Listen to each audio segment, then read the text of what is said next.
میری 3 سال کی محنت ایک دن میں ختم ہو گئی. مجھے بہت دکھ ہے, بہت افسوس ہے. بہت خوش تھا, رنگوں بھری زندگی تھی, ایک ہی دن میں ختم ہو گئی, چور و چور ہو گئی میری. یہ کہانی ہے ٹک ٹاکر گلستان جان کی, جو خود کو ڈی آئی خان کا نصیر الدین شاہ کہلانا پسند کرتا ہے. گلستان جان بدقسمتی سے پڑھ لکھ نہیں سکا, لیکن رنگ سازی کی مزدوری کے دوران کچھ عرصے سے اپنی ٹولی کے ساتھ ٹک ٹاک پر کانٹینٹ کریٹر کے طور پر ویڈیوز اپلوڈ کیا کرتا تھا. دیکھتے ہی دیکھتے گلستان جان نے بحیثیت ٹک ٹاکر اپنی محنت سے لاکھوں فالوورز سے اپنا گلستان سجا لیا. ٹک ٹاک پر اس کی شہرت پاکستانی سرحدوں تک محدود نہ تھی.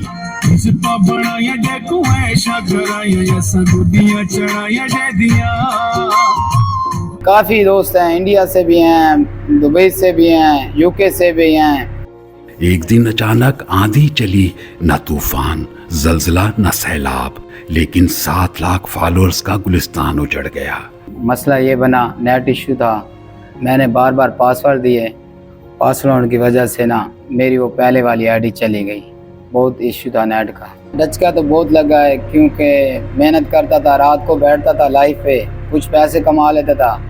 حکومتوں اور اپوزیشن کی تیری میری میں کنٹینر سے سڑکیں اور راستے بند ہوں یا انٹرنیٹ, ذمہ داروں کو اپنے سیاسی فائدے نقصان کے ساتھ ساتھ عوام کی تکلیف اور مشکلات کو بھی مد نظر رکھنا چاہیے.